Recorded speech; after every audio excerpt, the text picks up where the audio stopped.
کارآمد ہونے یا ناکارہ ہو جانے کا تعلق یا انسان کے صحت مند اور کمزور ہو جانے کا تعلق دراصل اس کی سوچ سے جڑا ہوا ہے۔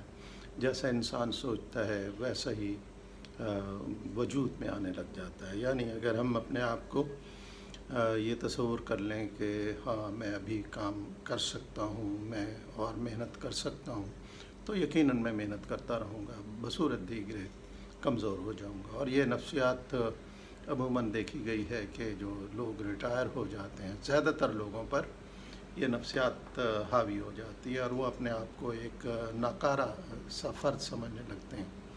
وہ سمجھتے ہیں کہ جیسے میں بس اب ریٹائر ہو گیا تو اب کسی کام کا نہیں رہا، حالانکہ اس وقت اس میں زیادہ دانائی آ جاتی ہے، اس مشاہدہ زیادہ ہو جاتا ہے، تجربہ زیادہ ہو جاتا ہے، تو وہ اپنے اس تجربے مشاہدے کی بنیاد پر زیادہ بہتر کام سر انجام دے سکتا ہے۔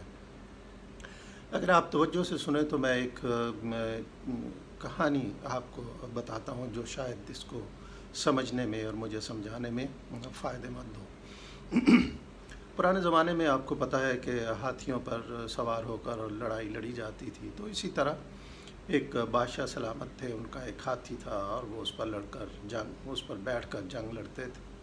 ہاتھی بہت طاقتور تھا اور میدان سے ناکام نہیں لوٹتا تھا، بڑا بہادری سے وہ آگے بڑھتا تھا۔ بادشاہ کو اس سے بہت پیار تھا، اس کا خاص خیال رکھا جاتا تھا۔ اب وقت گزرتا رہا اور بادشاہ نے یہ محسوس کیا کہ اب اس کا ہاتھی بوڑھا ہو گیا ہے۔ اس نے بجائے اس کے کہ اس کے ساتھ کچھ جنگل میں چھوڑ دیتا یا کوئی اور ایسا سلوک کرتا، بادشاہ نے اسے اپنی چراگاہ میں رکھا اور ایک جھیل کے کنارے اسے چھوڑ دیا گیا۔ ہاتھی وہاں چرتا رہا۔ ایک دن جو قریب میں جھیل کے دلدل تھی اس میں ہاتھی کا پاؤں رکھا گیا اور اس نے اس میں دھنسنا شروع ہو گیا۔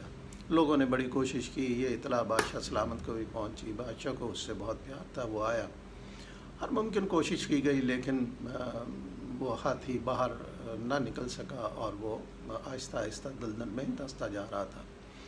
اسی دوران بادشاہ کے پرانے درباری کا گزر وہاں سے ہوا۔ اس نے دیکھا کہ لوگ اکٹھے ہیں، ہاتھی ڈوب رہا ہے اس میں دلدل میں، بادشاہ پریشان ہے۔ اس سے مشورہ کیا گیا درباری سے کہ آپ بتائیں، ساری تجویزیں ناکام ہو گئیں کہ اس کو کیسے نکالا جا سکتا ہے۔ درباری جو ماضی کو جانتا تھا اور اس کے مشاہدے میں ہاتھی تھا، لہٰذا اس نے یہ کہا کہ اب اس کے چاروں طرف جو جنگ کا ڈرم ہے، میوزک، وہ بجایا جائے۔ لوگ اس کی تجویز پر ہنسے کہ دیکھو کیسی بات کر رہا ہے، ہم اتنی کوشش کر رہے ہیں نکل نہیں رہا اور یہ کہہ رہا ہے کہ اس میں جنگی میوزک بجایا جائے، جنگی ترانہ بجایا جائے۔ خیر بادشاہ نے کہا کہ ایسا ہی کیا جائے۔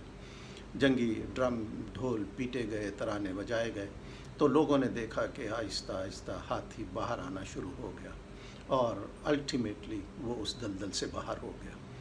لوگ بڑے خوشی ہوئے۔ اب ہمیں دیکھنا یہ ہے کہ ہوا کیوں، ایسے کیسے ہو گیا؟ تو دراصل ہاتھی کیونکہ اس جنگوں میں جاتا تھا اور وہاں لڑنے اور حملہ کرنے کا عادی تھا، لہذا جب وہ ڈھول اس کے گرد پیٹے گئے، جنگی ترانے پڑھے گئے، تو اس میں وہ جوش اور وہ جذبہ آیا جو جنگ میں اس میں ہوتا تھا، اور اسی کی بنیاد پر وہ اس دلدل سے باہر آ گیا۔ تو نتیجہ یہ ہے کہ آپ جب بھی کسی مشکل میں پھنس جائیں، خواہ وہ عمر کی مشکل ہو یا حالات ہوں، تو آپ یہ کبھی مت بھولیں کہ ماضی میں آپ بہت سے میدانوں میں سرخ رو ہوتے رہے ہیں، اور اب بھی اگر آپ کوشش کریں تو یقیناً سرخ رو ہو جائیں گے۔